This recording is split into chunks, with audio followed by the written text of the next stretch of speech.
Sorry po, Mr. Valiante. Tinangka namin siyang pigilan pero nagpumilit siyang pumunta rito. Sabi nan sa tingin ko ay tao roon sa lobby ng condo. It's fine. You can go now. I'll deal with her. Tumango yung lalaking staff ng condominium bago umalis at sumakay sa elevator. Ako naman ay nanatiling nakasilip lamang sa kanila. Nakita ko ang pag-irap ng babae bago pumasok sa loob ng condo ni Briggs. Dali-dali naman ako umalis sa kinaroroonan ko kanina at bumalik sa hapagkainan at nagkunwari na wala akong alam sa nangyayari. Michelle, you can come in. Narinig ko malalim na boses na iyon ni Briggs. Halatang pinipigilan niya ang babae sa pagpasok sa kanyang condo unit. Ngunit ayaw magpapigil ng babae. And why? Huwag mo sabihin na mag-uusap tayo sa labas ng condo mo. Come on, Briggs. You'd embarrass me enough. Mukhang dahil sa sinabi na iyon ng babae na Michelle ang pangalan ay hindi na siya napigilan pa ni Briggs. Huminga ako ng malalim. Hindi malaman kung dapat ba akong umalis dito para magtago o manatili rito at magpanggap na walang alam. Narinig ko ang yabag ng babae papalapit sa kanaroroonan ko. Tumigil ito kaya't nag-angat ako ng tingin.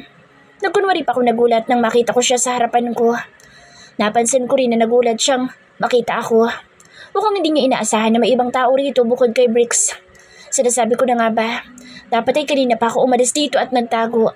Baka isipin niya na may namamagitan sa amin ni Briggs. Who the hell are you? Dahan-dahan niyang tanong sa akin. Ang bawat salita ay may diin at halata sa tono ng pananalita niya na naiinis siyang makita ako. Hindi ko alam kung ano isasagot ko. Dapat bang sabihin ko sa kanya na empleyado ako ni Briggs? Pero kapag sinabi ko iyon, ay mas marami lamang siyang ibabatong tanong sa akin katulad ng bakit ako nandito. Mukha pa naman ako sabog kaya't iisipin niya talaga na dito ako nagpalipas ng gabi. Is that Briggs clothes you're wearing? Nalakas sa gulat ang kanyang mga mata habang nakaturo sa akin suot na damit. Hindi ko pa nasasagot ang kanyang unang tanong ay may kasunod na agad. Nanunuyo pa ata ang lalamunan ko kaya lalo kung hindi nakapagsalita. Stop that! Nakita ko si Briggs na lumapit doon sa babae bago nito ibaba ang daliri ng babae na nakaturo sa akin. Galit niyang nilingon si Briggs at muli tinuro ako. Oh, I just want to get out of here. Who is she? May bago ka na naman? Hindi ka pa ba kontento na marami na kami babae mo? Hindi mo na nga mabigyan ng oras lahat? Sigaw na babae kay Briggs. Si Briggs naman ay tamad na nakatingin sa kanya na para bang kagaya ko ay nagdarasal na lang siya na matapos na rin ito. She's not my woman, Michelle. She's my employee. May nahong sagot ni Briggs. Dapat ba akong umalis na rito? Mukhang kailangan nila mag-usap na dalawa eh. Tumayo na muna ako at akmang papasok na lang doon sa kwarto na tinulugan ko kagabi. Mag-ayos ako ng gamit tapos uuwi na. Ayoko madamay sa away nilang dalawa. Diana, where do you think you're going? Nagulat ako nang tinawag niya ako. Nahiya ako lumingon kay Briggs at nakita ko rin ang masamang paninitig ng babae kaya napanguwi ako. Mag-ayos na po ako ng gamit, sir. Tapos ay uuwi na sa bahay. Mukhang kailangan nyo ng oras na dalawa para mag-usap. No, stay there and finish your breakfast. I'll drive you home later. At dahil mukhang seryoso siya sa sinabi niya ay naupo na lang ako muli. Kahit na para akong tatagain ang mga mata ng babae habang nakatingin siya sa akin. Sa tingin niya, paano ko matatapos ang pagkain ko kung nag-aaway sila sa gilid ko? Ano bang tingin nila sa nangyayari? Akala ba nila ay nasa pelikula sila tapos ako yung nanonood ng drama nila? Michelle, go home. Lalo kung hindi nakakain dahil sa narinig kong tono ng pananalita ni Briggs. Sobrang lamig nito at alam mo na wala na siyang oras na sasayangin ngayon. What? Pauwiin mo ako habang pinipigilan mo sa pag-alis yung empleyado mo? Bakit parang baliktad? Kung kanina'y puro pagsigaw ang ginagawa ng Michelle na ito, ngayon ay para bang pahina ng pahina ang kanyang boses. Tila konting tulak na lang ay iiyak na siya. Just go home. We can talk about this on other days. I will call you when I'm not busy, okay? Don't cry. Sinilip ko sila at agad kong pinagsisihan ng pagtingin sa kanila. Nakita ko si Briggs na hinawakan ang pisngi ni Michelle at pinunasan ng luhang dumadaloy ata sa pisngi niya. Fine. I'll leave for now but please call me, okay? Anas ni Michelle. Muli ko silang tiningnan at naabutan ko silang naghahalikan. Nalakang aking mga mata at napasinghap ako. Lalo na nang buksan ni Briggs ang kanyang mga mata at tumingin sa akin habang hinahalikan siya ng babae. Nag-iwas agad ako ng tingin. Mabilis ang tibok ng aking dibdib at parang gusto kong sabunutan ng aking sarili dahil sa nasaksihan. Narinig ko nagpaalam na yung babae at mukhang inihatid naman siya ni Briggs papalabas ng kanyang kondo. Nang mapansin kong wala na sila sa harapan ko, ay agad akong huminga ng maluwag at napahawak sa akin dibdib. Ang weird ng pakiramdam ko. Para akong sinakal sa sitwasyong iyon. Bukod pa roon ay ramdam ko ang pagiging abnormal ng pagtibok ng aking puso. Kinagat ko ang aking labi. Why does it affect me though? Seeing him kissing another woman? Ipinigid ko ang aking mga mata at umiling. Ayoko nalang pansinin ang kakaibang nararamdaman kong iyon. Baka dahil sa hangover kaya ako ganito. Nakabalik na si Briggs matapos niyang ihatid si Michelle. Sa tagal niya bago makabalik ay sa tingin ko inihatid niya ito hanggang lobby. Done eating? Yun agad ang ibinungad yung tanong sa akin at naupong muli sa tapat ko. Ngumiti ako tumango sa kanya. Tapos na naman akong kumain. Pinilit ko ang aking sarili na ubusin yung pagkain meron ako sa plato. Good. Sabi niya bago uminom muli ng tubig. Nakatingin lamang naman ako sa walang laman na pinggan ko. Hindi ako makatingin kay Briggs. Pakiramdam ko ay mababasa niya kung ano mang nilalaman ng isip ko at malalaman niya ang nararamdaman ko kapag tumingin ako sa kanya. Sorry about that. Wala man sa plano ko ay napatingin ako sa kanyang direksyon nang sabihin niya iyon. Nagtataka pa ako sa ibig niya sabihin. About Michelle. The staff called me saying that Michelle was at the lobby. Naabutan mo ako may kausap sa telepono kanina, hindi ba? I told them to tell her that I'm not at home. But I guess she realized that it was a lie and forced herself in. Wala yun. Dapat nga ata ako ang humingi ng paumanhin. Nahihiyang sabi ko sa kanya. Tumingin naman siya sa akin. Iginilid niya ang kanyang ulo habang nakatitig sa direksyon ko. For what? He said calmly. Nilalaro ko naman ang aking daliri sa ilalim ng lamesa. Simula nang makita ko ang paghahalikan nilang dalawa ng babaeng iyon at ang pagtingin niya sa direksyon ko habang nangyayari iyon ay hindi na ako mapakali. Pakiramdam ko kasi may ibig sabihin ng mga titig niya sa akin. May gusto yung iparating sa akin ngunit hindi ko alam. Hindi ko nakuha ang mensaheng gusto niyang iparating. Mukhang may usapan ata kayo ni Miss Michelle kagabi pero dahil sa akin ay hindi natuloy iyon. Kaya sa tingin ko, ako ang dapat na humingi ng paumanhin dahil nagsasagabal ako sa plano niyo. Mas pinili kong yumuko at tingnan na lang ang kamay kong nanlalamig sa ilalim ng lamesa. Ayoko na ulit tumingin sa kanya. Mararamdaman ko na naman ang kakaibang pakiramdam na iyon. Maalala ko na naman ang mga mata niyang nakatingin sa akin habang may kahalikang ibang babae. I heard him chuckling and believe me, I tried my best not to look at him but my dumb eyes can't even do me a favor and look in his direction. There, I saw him slightly laughing at the back of his hand. From that sight, I want to curse so much. Wala kaming usapan ni Michelle. Umiiling na sabi niya. Hindi ko na naman na siya kinokontak ulit. I ended my relationship with her. Kumunot ang aking noo sa kanyang sinabi. Parang hindi naman ganoon ang imahe ng dalawang taong naghiwalay na. Ang sweet kaya nila kanina. Nakita ko pang ang pinahid niya luha ni Michelle nung umiyak ito. The thing is, the majority of my women didn't understand the relationship I have with them. Akala nila, there are feelings involved, but there's none. Just like in business. I give them an agreement and wait for them if they will be satisfied with the terms, or they want to change something which will benefit both of us. But there are no romantic feelings included, only lust and to satisfy our desires. Unfortunately, after several hookups and sex with them, they will eventually develop feelings which I keep on avoiding. I'm not into serious relationships. I have no plan in investing my feelings for anyone. Kaya kapag nararamdaman ko na nagkakaroon sila ng nararamdaman para sa akin, you dispose them like they are some kinds of trash. Wala sa sarili kong pagpapatuloy ng sinasabi niya. Napapikit ako nang mapagtanto ko ang sinabi ko pero hindi ko rin naman binawi pa. Nung unay nabigla pa sa Briggs sa sinabi ko pero kalaunay natawa na lang din sa sinabi ko at umiling na para bang malaking biro yung sinabi ko. Alam kong hindi ko intensyong sabihin iyon ng malakas harap niya pero yun talagang iniisip ko.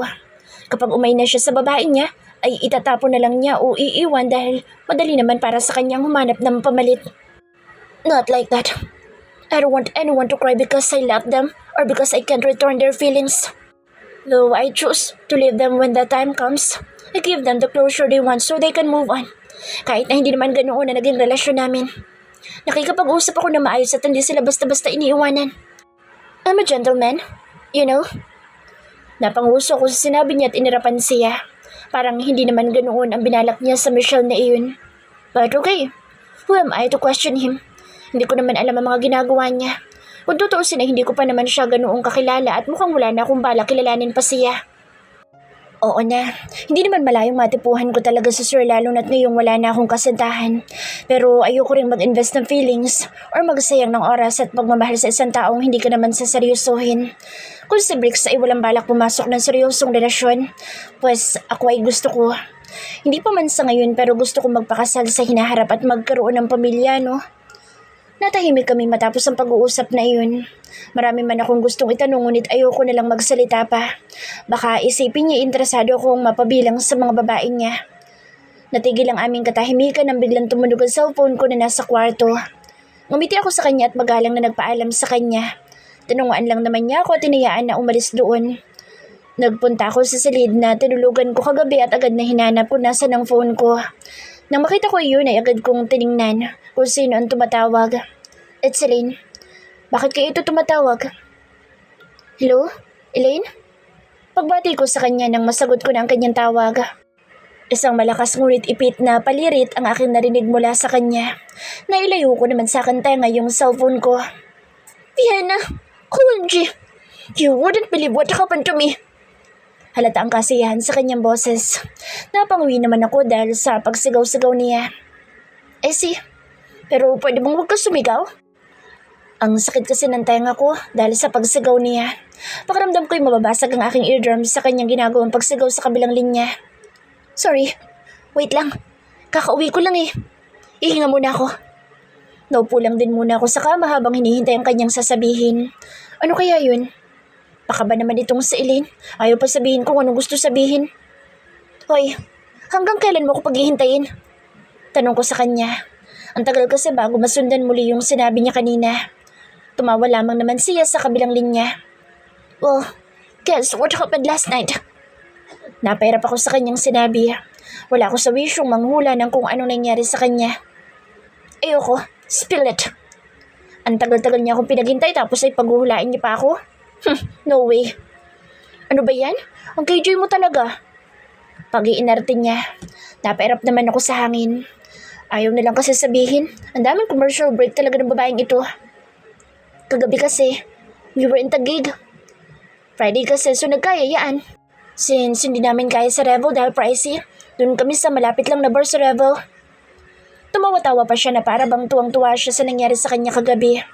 Hindi naman ako nagsalita at nakinig lamang sa kanya. And then, sa Atanika, niyaya ko sumilip sa Revel.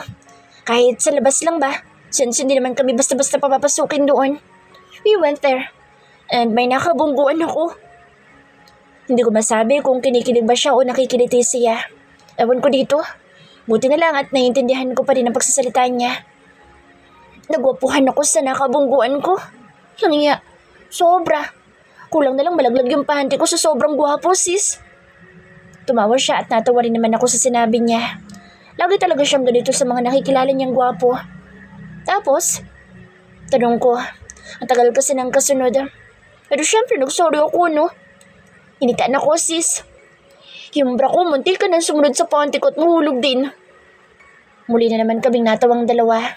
At dahil gwapo, alam mo na ang sunod na nangyari. Parang hindi mo ako kilala. Huwag mo akong bitinin sa kwento mo, ha? Ano sunod na nangyari? Tanong ko sa kanya. Humiga ako sa kama. Pinipigilan ng pagtawa. Nakakatawa kasi itong pagkukwento ni Elaine. Tsaka na. Nasobrahan ata sa lakas yung tawa ko sa sinabi niya kaya tinakpan ko ang bibig ko. Walang hiya talaga sa Elaine kahit kailan.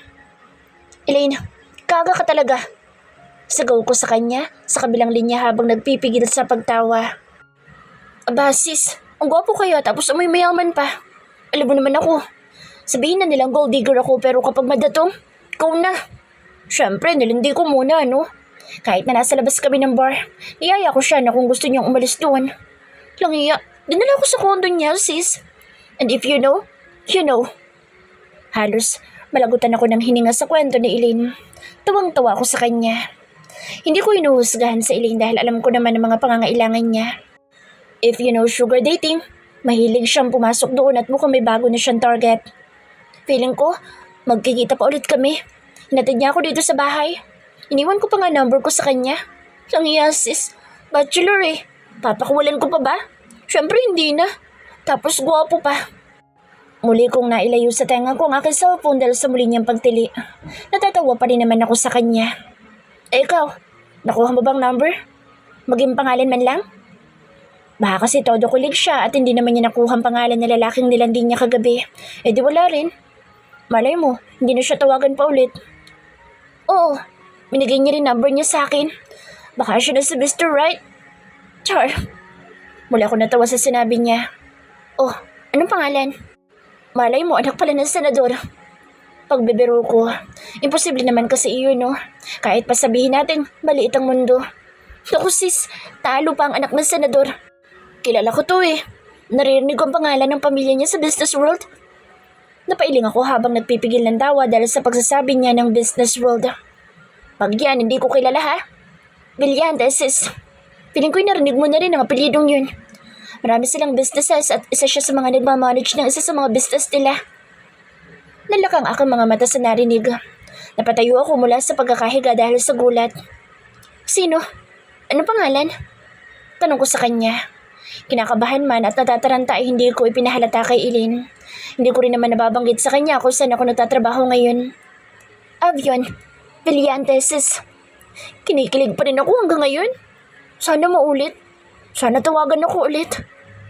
Napatakip ako ng aking bibig sa narinig kong pangalan. Halos lumuwa rin ang aking mga mata dahil sa panlalaki ng mga ito. Oh my God, Elaine. Alam mo ba yung napasok mo? Kilalang babaero, mga Brillante. Hindi mo ba narinig? Nag-iingat ako sa akin sasabihin dahil ayoko pa rin sabihin sa kanya na sa mga Brillante ako nagtatrabaho ngayon. Hindi ko pa kaya ipagkalat iyon. Alam ko. Humalakhak pa siya. Para bang hindi natatakot sa maaaring kahinatnan ng binabalak niyang gawin. Ako nang bahala. Patitunuin ko ang isang ito. Anyway, kailangan ko ng maligo. I'll call you later. Bye-bye. Hindi na ako nakapagsalita pang muli dahil binabaanan niya ako ng tawag. Bumagsak ang aking balikat at hindi pa rin makapaniwala sa narinig. Sobrang liit pala talaga ng mundo. Biruin mo, sa dami na maaaring makilala ni Eileen at matipuhan, ayun pang pinsan ni Bricks. Diyos ko. Nang makarecover sa sinabi ni Eileen ay lumabas na ako ng kwarto. Naabutan kong tapos na magligpit ng pinagkainan namin sa Bricks. Nahiya tuloy ako dahil plano ko ako na sana mag-iimbis ng mga iyon. Siya na nga nagluto ay siya pa rin ang naghugas. Sinong katawagan mo? Pagtatanong niya sa akin habang pinupunasan ng kanyang kamay. Tiningnan ko siya. Walang balak na sagutin ang kanyang tanong. Bakit niya tinatanong? Marahang humalakak si Bricks nang mapansin siguro expression ko habang nakatingin ako sa kanya. I heard you laughing. Napaisip lang ako kung sino yung kausap mo para matawa ka ng ganoong kalakas. Naramdaman ko ang biglaang pag-iinit ng aking pisngi dahil sa kanyang sinabi. Nag-iwas ako ng tingin sa kanya at sumagot din. Ano ba kasing iniisip ko? Na gustong malaman ni Bricks kung sinong kausap ko dahil akala niya lalaki iyon? Sino ba naman ako para mangialam ng ganoon sa Bricks sa buhay ko? Friend. Matipid na sagot ko sa kanya. Naghahanap ako na maaaring gawin. Kung umuwi na kaya ako. Kaya lang ay alam kong hindi ako hahayaan ni Bricks dahil ang sabi niya kanina ay ihahatid niya ako. Pinanood ko lang si Bricks sa kanyang paglalakad papunta sa kanyang sala. Naupo siya sa kanyang couch at kinuha yung remote ng kanyang TV. Huminga ako ng malalim. Nagbago ng isip ko. Gusto ko nang umuwi. Pigilan niya man ako o hindi. Naglakad din ako patungo sa living room niya. Nabutan ko siyang nanonood ng isang Hollywood movie sa Netflix. Mabilis ko yung tiningnan bago tumingin sa kanya. Huminga ako ng malalim bago nagsalita. Sir, uwi na po ako. Hindi ko rin inaasahan na ihahatid niya pa ako. Pwede naman ako maglakad. Manghihiram na lang siguro ako ng mas maayos na damit dahil itong polo shirt niya lang ang suot ko ngayon. Mahaba ito kaya hindi ko naman kinailangan ng pambaba. Ganun pa man hindi ako maaaring lumabas ng nakaganito lang. Kinagat ko ang aking labi nang maalalang may hindi pa nga pala ako na isa sa uling damit niya na naiuwi ko nung isang beses na nandito ako at nagpalipas ng gabi. Malinis na iyon pero lagi ko lang nakakalimutang dalhin. Ilalagay ko na siguro sa bag ko mamaya para madala ko sa Lunes. Later. I told you, I'll bring you home. Sabi niyang nakatutok pa rin sa TV ang kanyang buong atensyon. Bakit mamaya pa? Wala naman akong gagawin dito. Okay lang sir, kahit hindi niyo na po ako ihatid. At dahil sa sinabi kong iyon ay nilingon niya ako. Tumas ang sangkilay niya sa akin at pinagmasdan akong mabuti. Lalabas kang ganyan lamang ang suot mo? Hindi naman sa may problema ako pero baka sa ibang tao. Oo. Ayokong mabastos ka ng mga tao makikita ng utak dyan sa labas. Bahagi akong napanguso. Kailangan ko kumuha ng magandang timing para makapagpaalam sa kanya kung pwede akong humiram ng kahit shorts lang. Magta-taxi nila ako, sir, para mas safe. Pwede ding grab. Nahihiya ako manatili dito lalo na't wala naman akong ginagawa. Ang pangit naman kung magkukulong lang ako sa loob ng kwarto. Tumingin lang muli sa akin sa Bricks ngunit hindi siya nagsalita. Nanood lamang siya ng TV na para bang wala akong sinabi kanina. Yes? Pinapayagan na ba niya ako? Isa pa, bakit nga ba kailangan ko ng permiso niya para umalis? Siguro dahil niyaan niya ako magpalipas ng gabi rito dahil sa kalasingan ko. Tama, nakakahiya naman kung basta ako aalis, hindi ba? What if I tell you that I don't want to drive you home? Naguguluhan pa ako nung una sa tanong niya pero nang maintindihan ko ay agad ako sumagot. Okay lang po, kaya ko namang umuwi kahit hindi niyo ako ihatid. Masyado na rin po akong abala. Pilit akong umiti. Bakit para akong tinusok sa sinabi niyang iyon? Hindi naman sa umaasa talaga ako na ihahatid niya pa ako. Pero bakit? Hindi ko alam. Ang gulo-gulo ko. Dulot pa rin ata ito ng hangover. Umisi siya. Nakita ko kahit gilid lang ng mukha niya ang nakikita ko ngayon. Tumingin siya sa akin. No, that's not what I meant. What if I tell you that I don't want you to leave? I don't want you to go. Parang bomba ang mga salitang iyon ang marinig ko. Pakiramdam ko ay anumang oras sasabog ako sa kinatatayuan ko dahil sa libo-libong emosyon na hindi ko maintindihan. Natulala ako sa kanyang sinabi.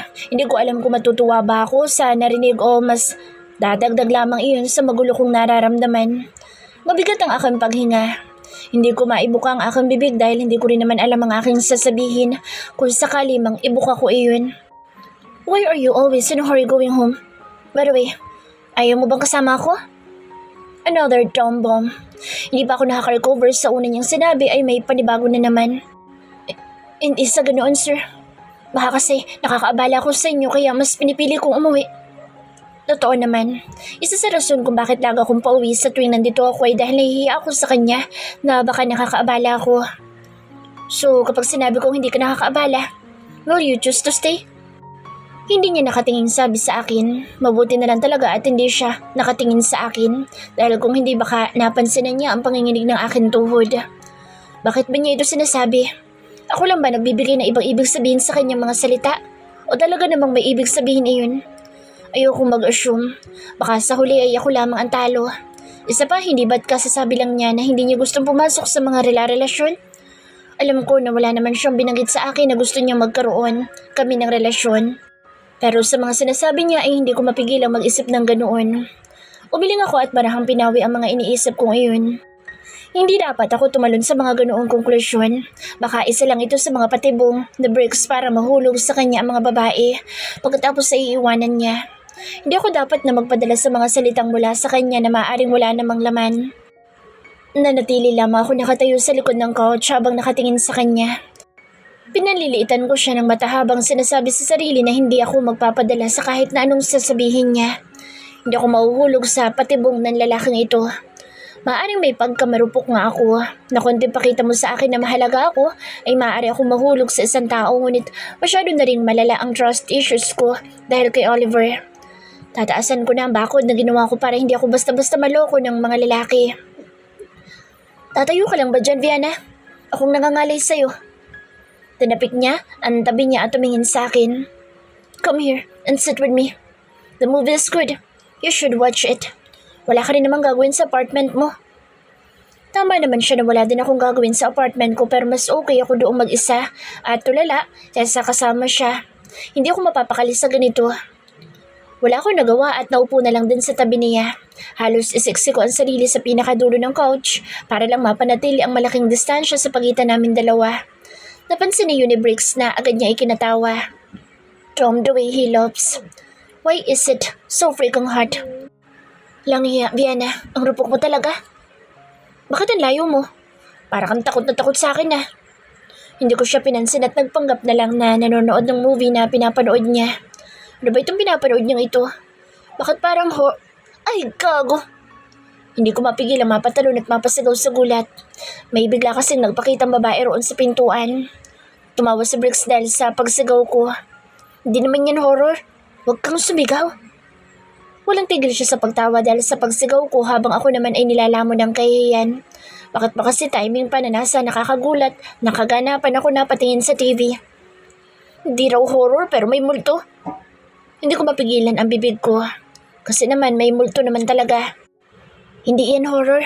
It's a thriller and psychological. Hindi na ako nagsalita. Tama naman siya. Matapos ang isang scene na iyon ay wala nang multong lumabas. Ganun pa man ay hindi mawala ang kaba sa akin dibdib dahil pakiramdam ko ay may nakakagulat na namang mangyayari. Magugulutin pa naman ako. Korean movie iyon. Hindi ko nga inaasahan na manonood ng ganito sa Bricks eh. Tumingin ako saglit sa kanya pero hindi ko ipinahalata na tumitingin ako sa gawin niya. Masyado naman siyang nakafocus sa pinapanood namin kaya hindi niya ako napapansin. Nag-iwas ako at agad na naalala yung kwento ni Eileen. Sa tono kasi ng pananalita niya ay sa tingin ko, saseryosohin niya sa avion kapag nakuha niya ang loob nito. Nag-aalala ako sa kaibigan kong iyon. Siguro hindi naman masamang magtanong kay Bricks tungkol sa pinsan niya. Kilala niya naman iyon dahil magkamag-anak sila. Okay lang bang magtanong? Out of nowhere, I opened my mouth and speak. Yun ang sinabi ko dahil masyado siyang nakatutok sa pinapanood naming movie at ayoko namang abalahin siya kapag nagkataon. Go on, I'm listening. Yun man ang sinabi niya ay hindi niya na ako binalingan pa ng tingin. Huminga ako ng malalim at nagtanong. Nakikinig naman siya nang sabi niya. About Avion, anong klaseng lalaki siya? Hindi naman kasi ganoon karami ang nalalaman ko sa kanila. Gusto ko lang masigurado na hindi masasaktan sa huli si Eileen. Kaibigan ko pa rin naman ang isang iyon kahit na may pagkaloko-loko siya paminsan-minsan. Napabaling sa akin ang atensyon ni Bricks dahil ata sa itinanong ko. Noong una wala siyang emosyon ngunit hindi rin naman nagtagal ay para bang natatawa siya. Why? Do you like him? Yun agad ang ibinatong tanong niya sa akin. Napasimangot naman ako sa sinabi niya. Hindi no, hindi ko nga masyado kilala yung pinsan niya kaya paano ko yun magugustuhan? Hindi, I just want to know something about him. Gusto ko lang makilati sa yun para kay Eileen, hindi naman para sa akin. Like what? Para bang tamad na tumingin sa Bricks sa TV at nanood na lang muli. Hindi ko alam kung saan siya tinatamad. Sa pinag-uusapan ba namin o sa pinapanood niya?